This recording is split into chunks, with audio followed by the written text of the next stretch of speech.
Hello, my dear students. This is part second of lecture 2 of course MMTC 202 real analysis second. As in part A of this lecture, we have defined a set A which is equal to product of n copies of semi-closed interval A1 B1 cross A2 B2. It's A and Bn. It's a subset of R. Now, if for all I equal to 1 to n, these AIs they are less than BIs. See, this A1 is less than B1, A2 is less than B2, and AN is less than Bn. Then this set A is the set of n tuples. It's the subset of Rn. It's a set of n tuples such that AI less or equal to xi less than bi, while AI bi they are the members of R. If for some I, AI is greater or equal to bi, then A is equal to a phi set. Now let's define Sn, which is a class of subsets of Rn. It is consisting of these the product of n copies of semi-closed intervals. So it is A1 B1 cross up to AN Bn, where AI Bi they are all real numbers. We show that this Sn is a summary. And we know that summing has three properties. First property, it should contain phi. Second property, it should be closed with respect to finite intersection. And third property, the set difference of any two members of Sn should be equal to the finite disjoint union of members of Sn. The first property is trivial because phi is there. There is no need to prove this. Phi is the first property is trivial. Phi belongs to Sn. Now we prove second property of Sn. Second property means it should be closed with respect to finite intersection. So to prove this, we use induction on n. So to prove second property of summing, we use induction on n.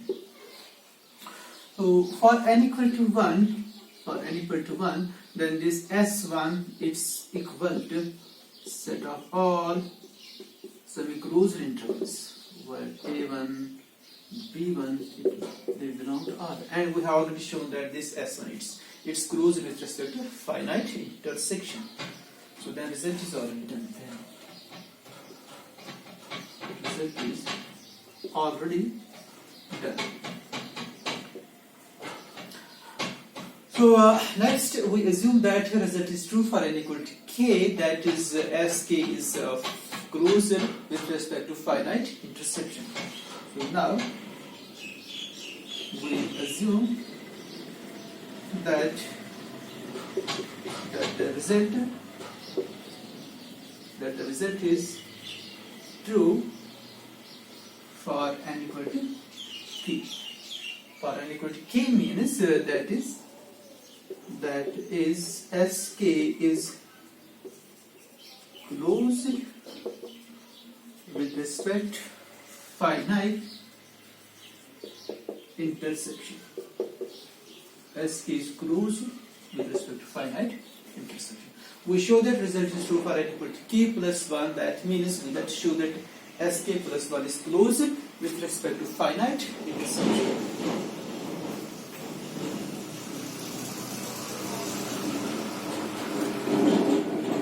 We show that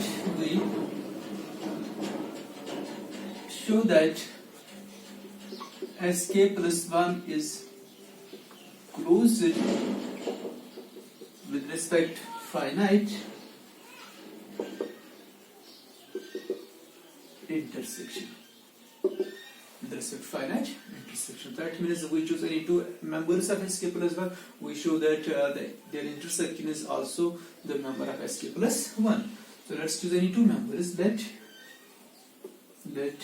A1, which is equal to A1 B1 cross A2 B2 cross up to A k plus 1 bk plus 1, and A2 is equal to C1D1 cross C2D2 cross CK plus 1 DK plus 1 belongs to SK plus 1. Let's choose any two members of SK plus 1.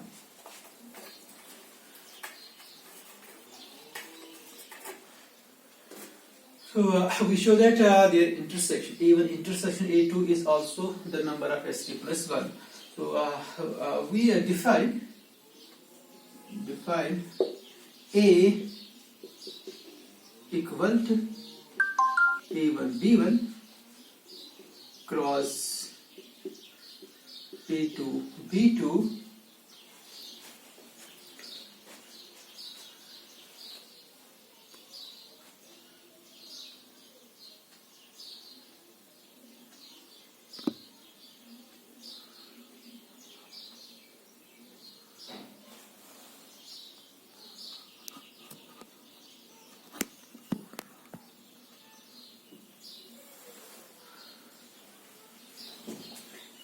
A1 B1 cross A2 B2 cross up to AK BK, and this B is equal to AK plus 1 BK plus 1 A and B.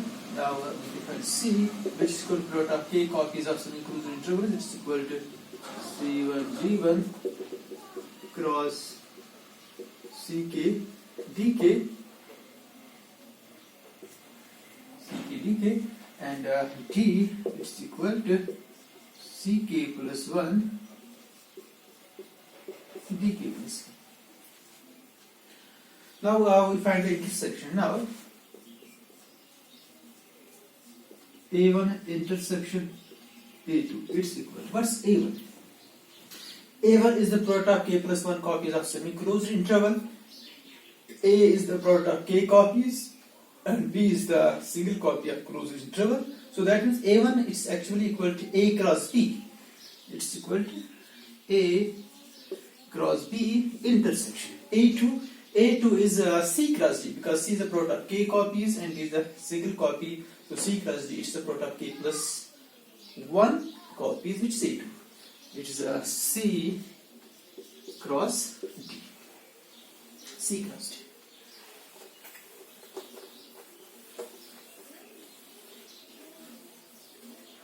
And this is equal to A cross C intersection B cross D. What's A cross C? Sorry, it's not A cross C, it's A intersection C. A intersection C cross B intersection T. What's this A intersection C? A is the product of K copies, C is the product of K copies, and SK is closed with respect to intersection, therefore A intersection C. So A is a number of SK actually, C is a number of SK, so that therefore by inductive hypothesis A intersection C is also a number of SK. And B, it's a number of S1, D is a number of S1. It's a single copy, it's also a single copy. So their intersection must be in S1. So this one, it's a number of SK and it's a number of S1. So this cross product, it is the number of SK plus 1. It belongs to SK plus 1. So it's here A1 intersection A2. So that means SK plus 1 is closed with respect to finite intersection for n equal to K plus 1 also.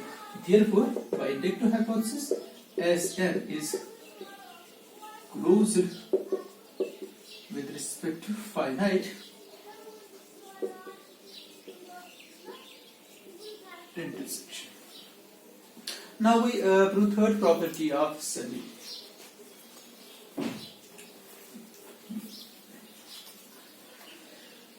Third property means we show that for any two members of Sn, their set difference must be equal to the finite disjoint union of members of Sn. So to prove third property,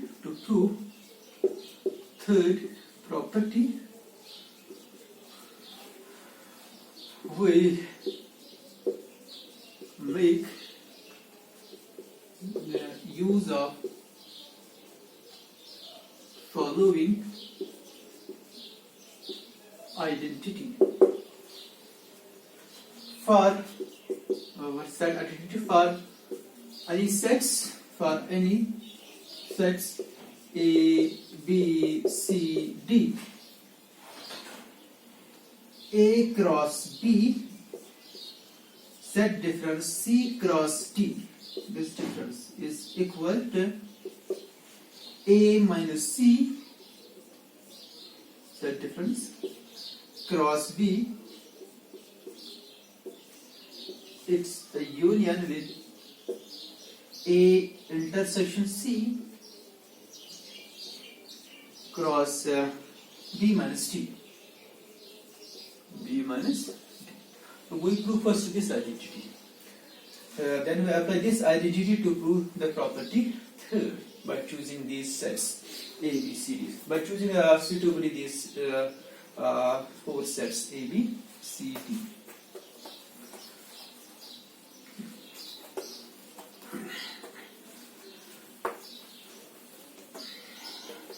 Now, to prove this identity, we need to show that every element of this set is an element of this set, and every element of this set is an element of this that set. So let us prove this. Let x comma y belongs to A cross B minus C cross D, and this is true if and only if x comma y belongs to A cross B, but x comma y does not belongs to C cross D. And this is true if and only if x belongs to A, y belongs to B, but either, because this order here is not in C cross D, so that means either x is not in C or y is not in D. Either x is not in C or y is not in D. And this is true if and only if x belongs to A, but x is not in C, and y belongs to B, and y belongs to D. That's the first choice. X is not in C, but x is in A and y is in B. Or x is in A and x is in C, but y is not in B. D. Or x belongs to A, x belongs to C, and y is in B. Let's say there y is in B, but y is not in D. So these are two choices for x and y. So this is true if and only if here x is in A but not in C, that means x belongs to A minus C and y belongs to B. So it means that x comma y belongs to A minus C cross B. Or here x is in A, x is in C, that means x belongs to A intersection C, and y is in B but y is not in D, that means y belongs to B minus D. So it means that this order pair x comma y, it belongs to A intersection C cross B minus D. So this is true if and only if x comma y belongs to A minus C cross B union A intersection C cross B minus D. So that proves this identity. X comma y belongs to A cross B minus C cross D if and only if x comma y belongs to A minus C cross B in union A intersection C cross B minus D. So thus this difference is equal to.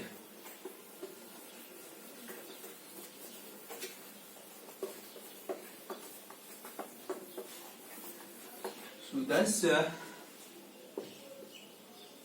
this difference is equal to A minus C cross B union A intersection C cross B minus D.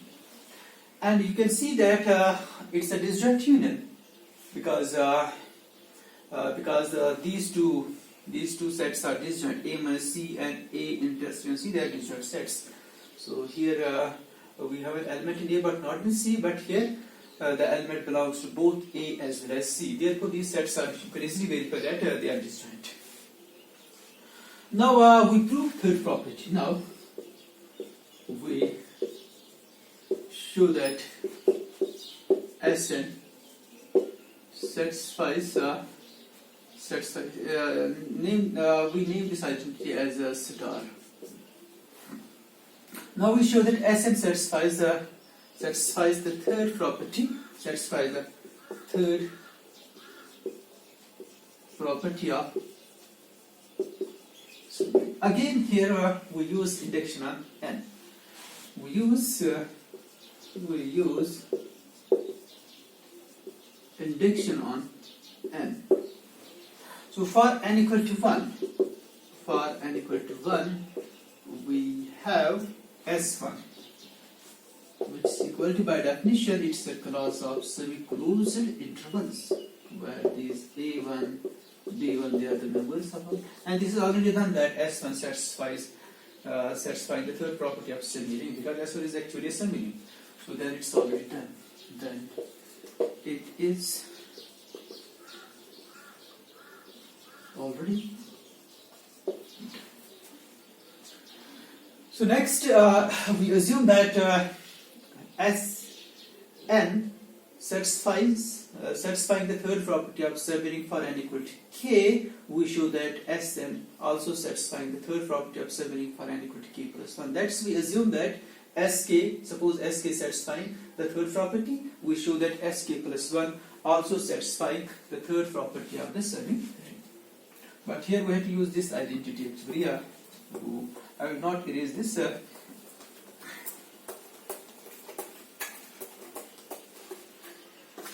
So assume that Sk satisfies the third property of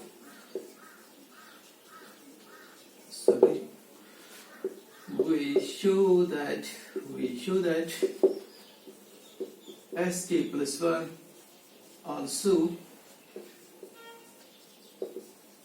satisfies the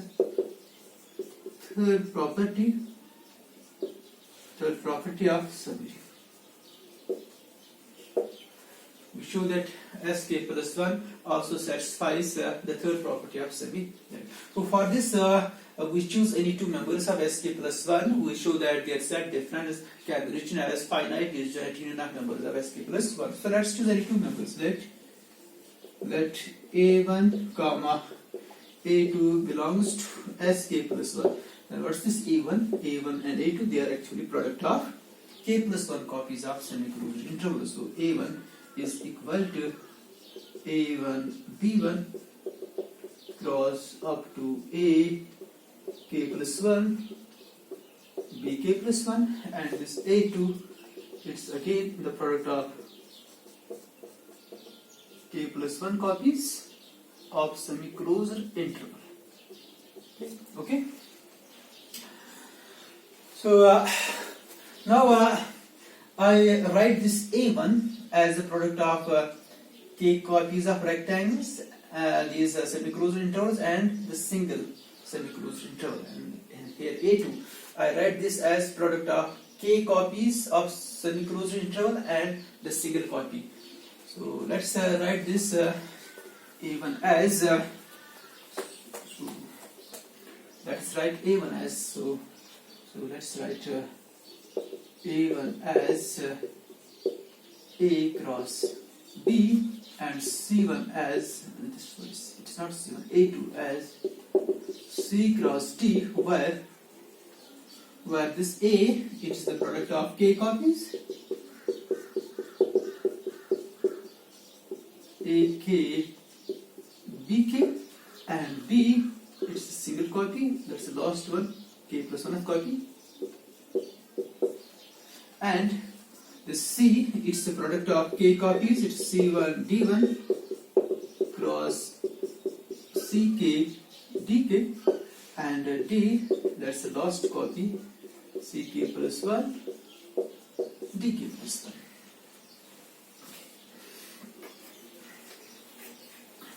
So we need to show that A1 minus A2 is equal to finite disjoint union of members of Sk plus 1. Now this A1 minus A2 it's equal to, what's A1? A1 is A cross B minus A2, what's A2? A2 is C cross D. And what's A cross B minus C cross D? From this star it's equal to A minus C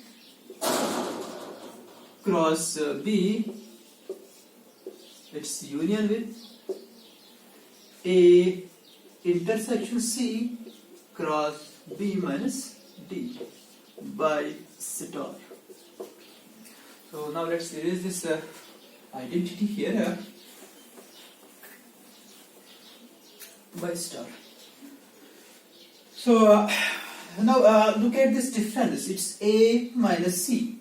What's A minus C? A is a member of Sk, C is a member of Sk because A is product of k copies of semi-closed intervals, C is a product of k copies of semi-closed intervals, therefore they are members of Sk. And result is true for Sk, therefore A minus C can be written as a finite disjoint union of members of Sk. It's product with the one copy of closed interval. Now here it's A intersection C. What's A intersection C? A is a member of Sk, C is a member of Sk, and we have shown that Sk is a semi-ring. Sk is closed with respect to intersection. So therefore A intersection C is also a member of Sk.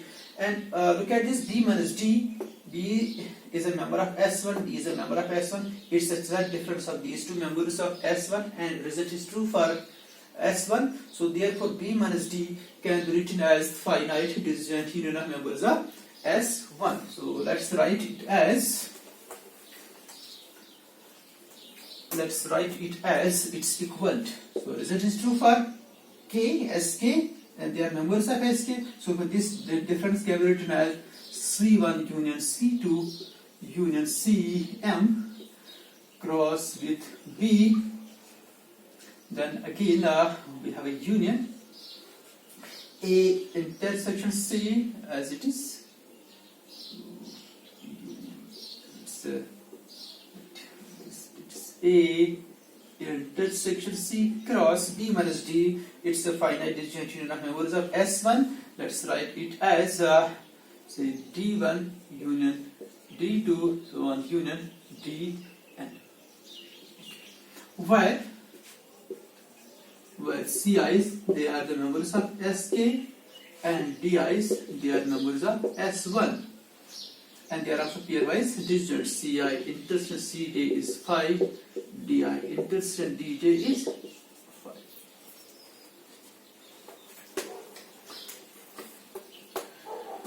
And it's equal to C1 cross B1, C1 cross B union C2 cross B union Cm cross B, then union A intersection C cross D1, A intersection C cross D1,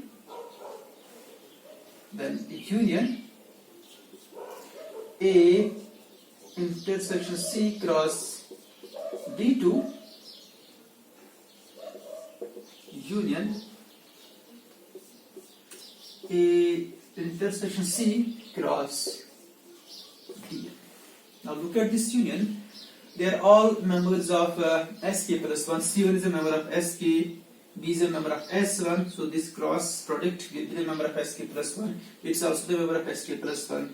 And they are all members of Sk plus 1 and they are pairwise disjoint.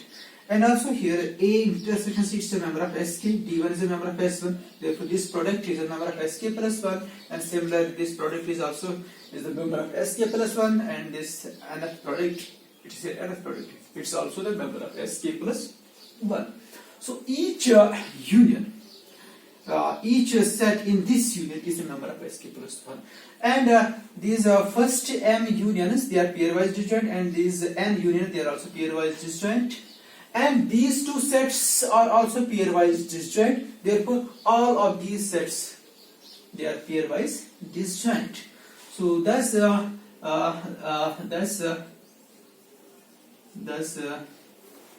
write this here. Thus A1 minus A2 is a finite disjoint union of members of SK plus 1. So therefore SK plus 1 satisfies the third property of a summary. So hence Sn satisfies third property of summary. Hence Sn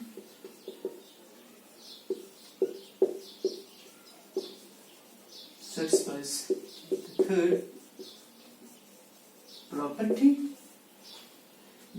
property of summary. So therefore Sn satisfies all the three properties of a submarine. So hence Sn is a summary. So this proves that the n-dimensional analog of the class of semi-closed intervals is also a summary. So, but this summary is not an algebra. Now, in next theorem, we show that every algebra is a summary.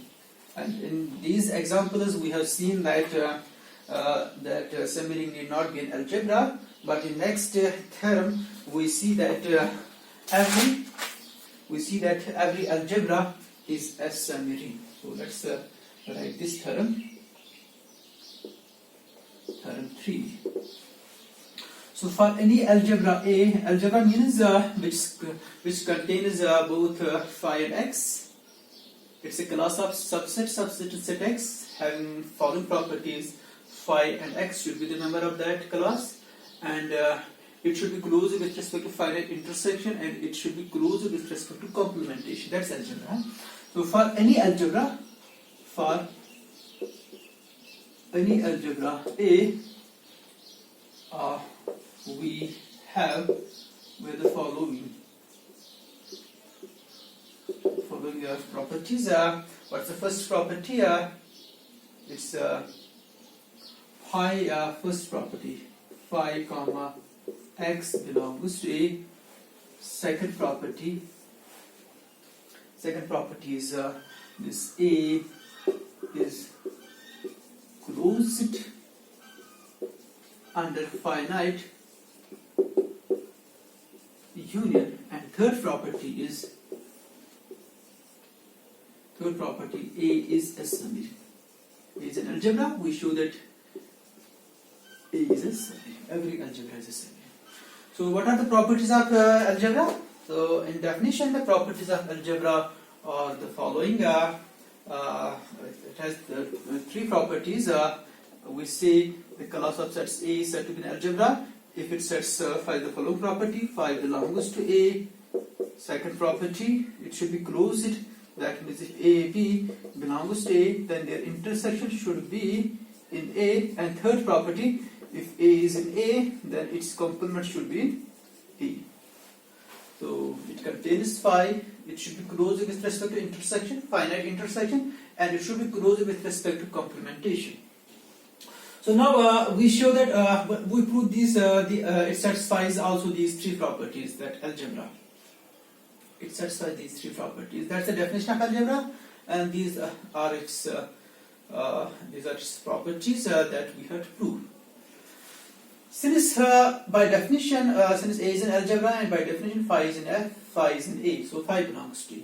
Now by property third, whenever a member A belongs to that A algebra, then its complement is also in A. So let's write its proof. First property, since phi belongs to A by definition. So therefore phi complement, by third property of algebra, phi complement which is equal to x, it's also in A. So thus both phi and x, they are the members of A. That's the first property. Now we prove its second property. Second property means it's closed with respect to union, finite union. The second property. So let's take any two numbers. Let A comma B belongs to A. So we show that A union B is also in A. So this implies that A complement comma B complement is also in A by property third. By property third of algebra. By property third.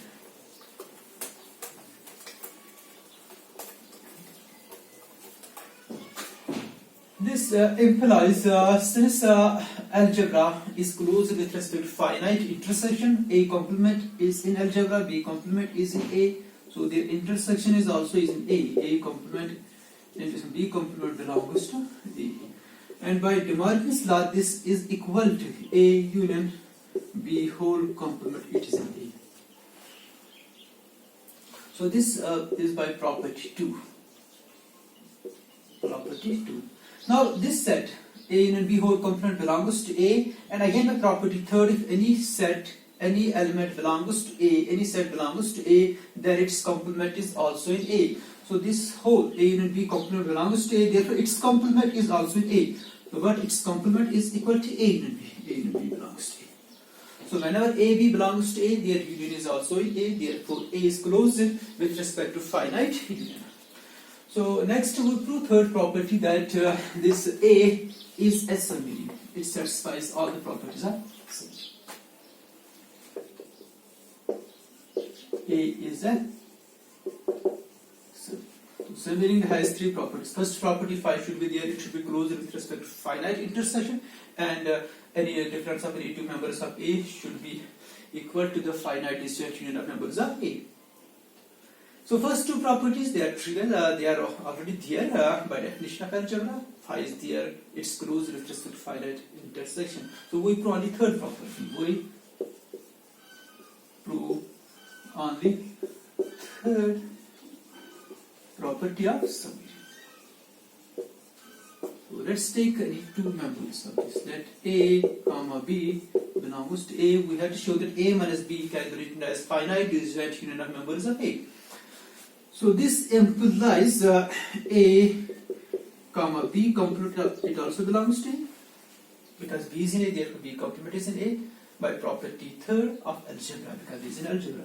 So this implies A intersection B complement is also in A, because algebra is closed with respect to finite intersection. So this implies A minus B belongs to A, because A intersection B complement is equal to A minus B. So thus A minus B can be written as a finite disjoint union of members of A, because it is itself a member of A.